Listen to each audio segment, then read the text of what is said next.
Okay, but I want to ask you a little bit about your feeling about... Wait, before you move on, I want to get each of you to clarify something so that we know where we are. So Sam, you said the problem here is that the dogma can't be updated, right? That slavery is with us permanently because it's written into the dogma. But clearly, most of the traditions in which it's written into the Holy Book don't practice slavery, and the people who adhere to these belief systems wouldn't defend slavery. So clearly there is the capacity for an update mechanism. Well, no, but not really. We fought a civil war in the U.S. to get rid of slavery. But it was Christians who abolished slavery in England, though. What was that? It was Christians who were at the forefront of the movement to abolish slavery in England. There were Christians on either side of everything. I mean, there's no one else to do the job. Right, but that's the update mechanism. But it was specifically Christians who were using their Christian belief as a justification for eradicating slavery. The problem was they were actually on the losing side of a theological argument. And it would be much better, I think you would agree, if one of the 10 commandments had been, don't keep slaves. I mean, there's certainly one we could swap out for that one. And so that way, it would have been much easier for Christians to have fought against slavery. And it's much harder for Muslims, frankly, to fight against it now. The problem is that there's a point I made, I think, in my first book, is that the doors leading out of this kind of fundamentalism don't open from the inside.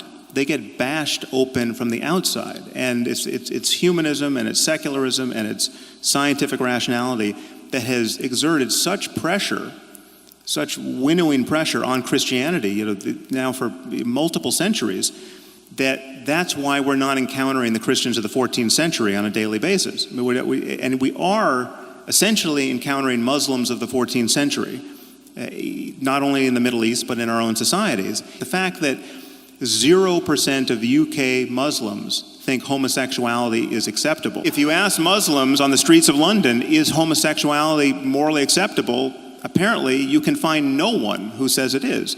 That's shocking, and it's not an accident, right? And it would be much easier if the book actually said, you can love anyone you want, and it's not a problem. It is shocking, but I think there's a reason that you keep finding yourself at Islam, which may be the slowest to update for reasons that may be ancient. But I wanted to... Well, that is a useful... I can do it for Christianity. I want to make the point as cleanly and as undistractedly as possible. But it's true. I have the same kinds of concerns about Christianity or Mormonism or Scientology or anything else. And the point is they're all different. Okay, hold on. I wanted to ask you a clarifying question too. Yeah, sure. Same level.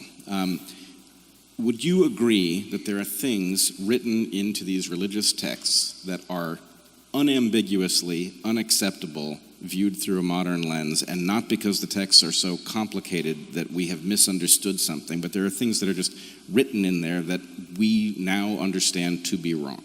Okay, so the first thing I would say is that we have to be very careful about equating all the religious texts. And I do actually think that you are careful about that, but that's something we can have a discussion about a little bit later. I agree with you there. So because, for a lot of my life, I would say, more interested in the universal truths expressed in religious belief across different cultures. But I've become more and more aware of the important distinctions between the religious cultures, maybe in the last 10 years. So it isn't clear to me that you can just throw all religious dicta in the same bucket. And there's complex reasons for that. So, and one question which you kind of sent at Sam already is, do you see a hierarchy of unacceptability between different religious doctrines? And I would say you acted, okay, fine. So, okay, now, but here's an interesting issue.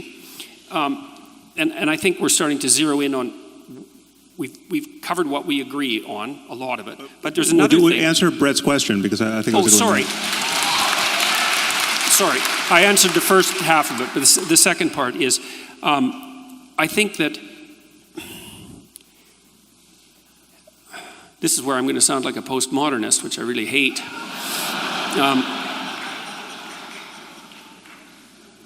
I would say Sentence by sentence, yes, you're correct. Paragraph by paragraph, perhaps. But here's the problem with complicated texts, especially ones that actually constitute narratives. So imagine this. So imagine you're at a movie, and it's a movie with a twist at the end. And so the entire movie is set up to make you think one particular way and to have one set of experiences. But when you put the twist in at the end, it changes the entire structure.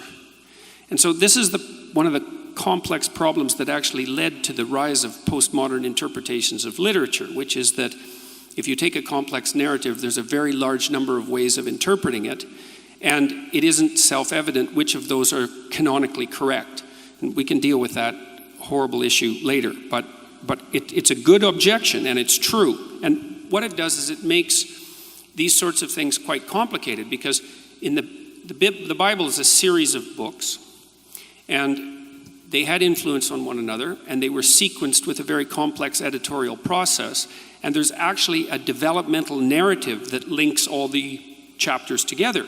And what that means, this is at least, I'm going to speak from the perspective, or in terms of analysis of the Christian Bible, what it means is that you have to read the beginning as if it's also influenced by the end, which is what, by the way, and in case you think that I'm weaseling around here, and I'm not, is that's exactly what you do every time you read any story, any work of fiction. You say, well, you're not claiming that the Bible is a work of fiction. It's like, that's just a cheap objection. That's not my point. My point is that it's a narrative. And everything in a narrative is conditioned by all the rest of the things in the narrative. And it's well known, like if you're a screenwriter, for example, there's an old dictum, I don't remember who generated it, it was one of the great Russians, that if there's a rifle lying on a table in the first scene, that it better be used by the end of the second scene, or it shouldn't have been there at all.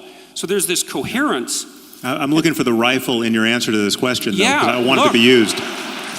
My point is that it isn't reasonable to take a single sentence out of a coherent narrative and say that stands on its own, or it's rarely reasonable, because you have to interpret the word in the sentence and the sentence in the paragraph and the paragraph in the chapter and the chapter in the context of the entire book. You have to do that.